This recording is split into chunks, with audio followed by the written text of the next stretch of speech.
బాజీ గారు, అందరూ మాట్లాడింది విన్నారు. ఒక్కొక్కరు ఒక్కొక్క పర్స్పెక్టివ్ మంచిదే, అన్ని యాంగిల్స్లోనూ డిస్కషన్ జరగాలి. లక్ష్మణ్ గారు ఆయన ప్రత్యక్షంగా ఆయన చూసి ఆయన ఎక్స్పీరియన్స్లు కూడా ఇక్కడ యాడ్ చేశారు. ఆయన ఒక కోణంలో మాట్లాడారు, మీరు ఒక కోణం మాట్లాడారు. నేను మోడరేటర్గా నాకున్నటువంటి అభిప్రాయం నేను చెప్పాను. అలాగే విజయభాస్కర్ గారు కూడా మాట్లాడారు, అలాగే రామారావు. సో ఇవన్నిటిని క్రోడీకరించుకుంటే మీరు ఏ రకంగా దీన్ని ఒక కంక్లూజివ్ స్టేట్మెంట్ ఇవ్వగలరు? ఖచ్చితంగా మేనేజ్మెంట్ ఏదైతే ఉందో ఈ Vizag steel plant management wantedly ఈ స్టీల్ ప్లాంట్ కి అన్యాయం చేస్తుంది అంటాను. దానికి నా దగ్గర కావాల్సినంత సబ్జెక్ట్ చెప్తాను. ఒక నిమిషం ఎక్కువ సమయం తీసుకుంటాను నేను, పర్మిట్ చేస్తే. ఎందుకంటే ఈ స్టీల్ ప్లాంట్ ప్రారంభం, మన వైజాగ్ స్టీల్ ప్లాంట్ ప్రారంభంలో దీని కెపాసిటీ వచ్చేసి 3.0 ఎంటీపీ అంటే మెట్రిక్ టన్స్ పర్ యానం, 3 టన్నులు. దాన్ని పెంచారు దఫాలుగా. 2015లో 6.3 తీసుకెళ్లారు, విస్తరించారు. అట్లాగే 2017లో 7.3కి తీసుకెళ్లారు. ఇప్పుడు ప్రస్తుతం దానికి వార్షిక ఉత్పత్తి సామర్థ్యం వచ్చేసి 7.3 మిలియన్ టన్నులు సంవత్సరానికి. మరి యాక్చువల్ గా వాస్తవ ఉత్పత్తి ఎంత జరుగుతుంది చూస్తే గనక యావరేజ్ గా 5.95. హాట్ మెటల్ స్టీల్ వచ్చేసి 5.95. అట్లాగే లిక్విడ్ స్టీల్ 5.69. అట్లాగే క్రూడ్ స్టీల్ 5.43 ఈ ఉత్పత్తి జరుగుతూ ఉంది. లేటెస్ట్ గా ఏంటంటే 94% ప్రొడక్టివిటీకి లేటెస్ట్ గా వెళ్ళారు. తక్కువ స్టాఫ్ తోటే, తక్కువ ఎంప్లాయీస్ తోటే వెళ్ళారు. 8,000 పైచులకు 9,000 లోపే ఉన్నారు ఇప్పుడు పర్మనెంట్ ఉద్యోగులు. దాంట్లో చాలా మందిని తీసేసిన తర్వాత నేనేమంటున్నానంటే, యాక్చువల్ గా ఇవాళ గుర్తుపెట్టుకోవాల్సిన ఈ సబ్జెక్ట్ అంతా కూడా మన డిబేట్ లో ఉన్న తోటి ప్యానలిస్టులతో పాటు టీవీ చూస్తున్న వీక్షకులకు కూడా చాలా అవసరమైన సమాచారం నేను చెప్తున్నాను. ఈ దేశంలో సముద్ర తీరంలో ఉన్న ఏకైక స్టీల్ ఫ్యాక్టరీ మన విశాఖపట్నం స్టీల్ ప్లాంట్. సముద్ర తీరం మీద ఉన్నది ఇదొకటే. సముద్ర తీరం మీద ఉండటం వల్ల దీని యొక్క ఏదైతే విస్తరణ చేసి ప్రొడక్షన్ పెంచితే గనక తేలిగ్గా విదేశాలకు ఎగుమతి చేసి ఇంకా ఎక్కువగా ఆర్థికంగా లాభించే అవకాశం ఉన్న స్టీల్ ప్లాంట్ ఇది. కాకపోతే దీనికి ఏం చేయాలి? దీనికి కావాల్సిన పాయింట్స్ 8 పాయింట్స్ ముఖ్యమైన పాయింట్స్ ఉన్నాయి. తర్వాత ఏంటంటే అది సొంత గనులు ఇవ్వాలి, మోడర్నైజేషన్ చేయాలి, స్టీల్ ప్లాంట్ ని ఆధునీకరించాలి, రుణాలు ఏదైతే ఉన్నాయో వాటిని పునర్వ్యవస్థీకరించాలి, అట్లా వాల్యూ అడిషన్ ప్రొడక్ట్ తయారు చేయాలి. ఇది చాలా కీలకమైన పాయింట్. ఈ స్టీల్ ప్లాంట్ తోటి ఇప్పుడు దాకా మనం ఏం చేస్తున్నామంటే వైర్లు, టిఎండి బార్లు, అట్లాగే స్ట్రక్చరల్ స్టీల్ మాత్రమే తయారు చేస్తున్నాం. వాల్యూ అడిషన్ స్టీల్ తయారు చేసే కెపాసిటీ ఉన్న స్టీల్ ప్లాంట్ ఇది.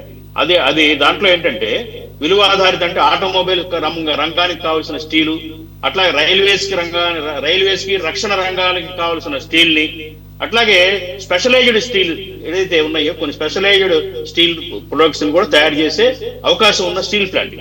తర్వాత దీని సామర్థ్యం మాక్సిమం పెంచడం, భద్రతా ప్రమాణాలు పెంచడం, అట్లాగే ఏంటంటే దీని కేంద్ర రాష్ట్ర మధ్య సమతుల్యత లేదు ఈ ప్లాంట్ విషయంలో, అది ఇంప్రూవ్ చేయటం.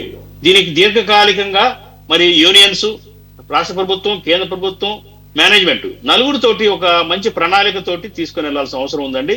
నేను ఇక ఎంప్లాయీస్ విషయంలో తిరిగి అన్యాయం చేస్తున్నారు. ఎందుకంటే ఇవాళ దేశంలో ఇవాళ దీన్ని ఆధునీకరించాలంటే ఏం చేయాలని కూడా చెప్తానంటే, దీనికి 60,000 కోట్లు పెడితే వరల్డ్ క్లాస్ స్టీల్ ప్లాంట్ గా తయారవుతుంది at part with international standard తోటి. 60,000 కోట్లు ఖర్చు పెడితే దీనికి ఇది మోడర్నైజేషన్ చేయడానికి, బ్లాస్ట్ ఫర్నేస్ కానివ్వండి, కోక్ వేవెన్స్ కానివ్వండి, సెంట్రల్ ప్లాంట్స్ కానివ్వండి, ఆటోమేషన్ కానివ్వండి, అట్లాగే భద్రతా వ్యవస్థ కానివ్వండి, ఇవన్నీ కూడా ప్రత్యేక ఉక్కు, ఇందాక చెప్పిన ప్రత్యేక ఉక్కు తయారు చేసే యూనిట్స్ తయారు చేయాలనగా 60,000 కోట్లు సుమారుగా ఖర్చు దీనికి పెడితే గనక ఇది ఖచ్చితంగా అట్ పార్ట్ విత్ ఇంటర్నేషనల్ స్టాండర్డ్కి వెళ్తుందండి. ఇక ఎంప్లాయీస్ విషయానికి వస్తేసరికండి ఎంత అన్యాయం జరుగుతుందంటే చాలా అన్యాయం జరుగుతుందండి. నేను వివరాలు చెప్తాను ఎందుకు అన్యాయం చేస్తున్నారంటే ఎంప్లాయీస్ విషయంలో.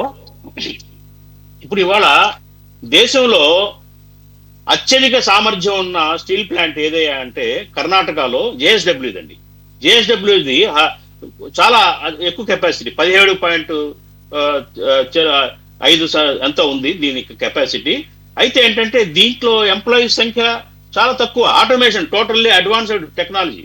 ఎంప్లాయీస్ సంఖ్య పర్ టన్నుకి 900 నుంచి 1200 స్టాఫ్ తోటే నడుపుతున్నారు ఇది.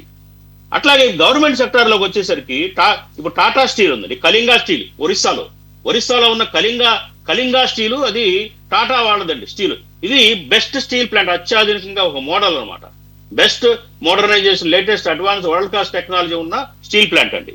అట్లాగే ఏంటంటే మరి వీళ్ళ ఎంప్లాయీస్ చూస్తే మరి చాలా ఎక్కువ మంది ఉన్నారండి. బిలాయ్ స్టీల్ కానీ, మన గవర్నమెంట్ సెక్టార్ ఉన్న బిలాయ్ స్టీల్ కానివ్వండి, అట్లాగే మన సెయిల్ కంపెనీ కానివ్వండి, వీటి ఎంప్లాయీస్ ఎక్కువ మంది ఉన్నారు, చాలా మంది ఉన్నారు. 40,000 మంది, 60,000 మంది, 35,000 మంది నడుపుతున్నారు స్టీల్ ప్లాంట్ ఇవి. కాబట్టి ఏంటంటే ఇక్కడ అన్యాయం, ఇక్కడ ఎందుకు తీసేశారు, ఇక్కడ ఎందుకు తీస్తున్నారు? ఇప్పుడు 17.5 కెపాసిటీ ఉన్న కర్ణాటకలోని విజయనగరంలో ఉన్న స్టీల్ ప్లాంట్ కి 900 నుంచి 1300 మంది వర్కర్లు, టాటా స్టీల్ కి 21,000 మంది వర్క్ ఫోర్స్ ఉంది. టాటా స్టీల్ కెపాసిటీ ఎంత అంటే 8 మిలియన్ టన్నులు. అంటే దాదాపు మన steel plant, Vizag steel plant తో సమానమైన టాటా స్టీల్ కి 21,000 మంది వర్క్ ఫోర్స్ ఉన్నారు. పర్ టన్నుకి 2,500 మంది వర్కర్స్ తోటి కెపాసిటీ తోటి నడుస్తుంది. బిలాయ్ స్టీల్ ప్లాంట్ కి దాని కెపాసిటీ 7 మిలియన్ టన్నులు, మన దాంతో సమానం దాదాపు. అట్లా దీనికి 60,000 మంది వర్క్ ఫోర్స్ ఉన్నారు. 60,000, మనం 8,000తో పనిచేస్తున్నాము. 60,000 బిలాయ్ స్టీల్ కి. సెయిల్ కంపెనీ, సెయిల్ అనుకుంటాం కదా, సెయిల్ బిలాయ్లో ఉన్న ఫ్యాక్టరీని సెయిల్ అంటారు దాన్ని. స్టీల్ అథారిటీ ఆఫ్ ఇండియా అనే ఆధ్వర్యంలో నిర్వర్తించబడుతుంది.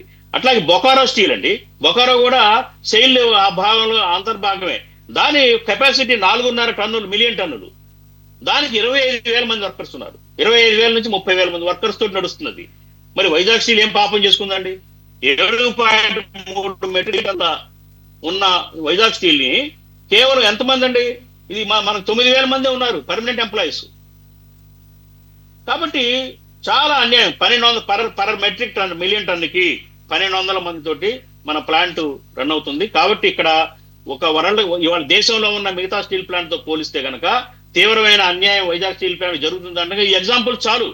ఎంప్లాయీస్ మిగతా స్టీల్ మీకు బిలాయిలో గవర్నమెంట్ ఆధ్వర్యంలో నడిచే బిలాయిలో సెయిల్ కంపెనీ వాటికి ఎందుకు అంతమంది ఎంప్లాయీస్ పెట్టారు? వాళ్ళు మైనింగ్ ఓవర్స్ ఎందుకు ఇచ్చారు? దీనికి ఎందుకు ఇవ్వట్లేదు? కాబట్టి కావాలని వాంటెడ్ గా విశాఖపట్నం స్టీల్ కి అన్యాయం జరుగుతుంది, అన్యాయం చేస్తున్నారు. ఇక్కడ సీషోర్ మీద ఉన్న స్టీల్ ప్లాంట్ ఇది. దీన్ని 60,000 కోట్లు పెట్టి ఆధునీకరిస్తే, అట్లాగే వాల్యూ అడిషన్ చేస్తే చాలా అద్భుతమైన ఉత్పత్తి వస్తుంది, ప్రాఫిట్ వస్తుంది. ఇది నా సబ్మిషన్.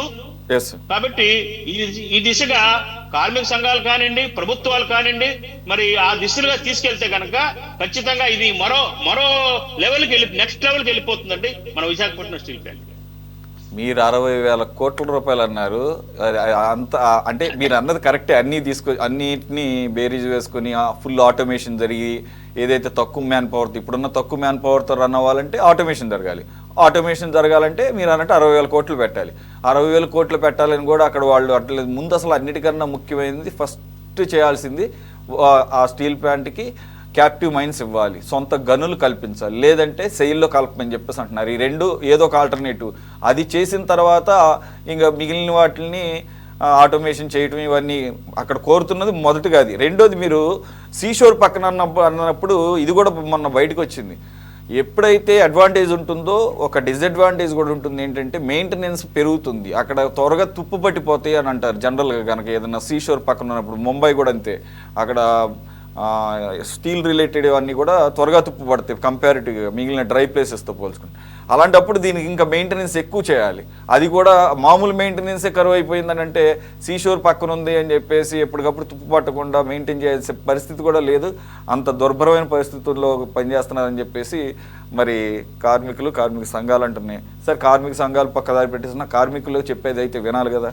అయినా వినటం ఏంటి, అధికారులకు అంతకన్నా బాగా తెలుసు కదా. కాబట్టి ఇక్కడ మిస్మేనేజ్మెంట్ బాగా ఎక్కువ ఉంది కనబడుతుంది.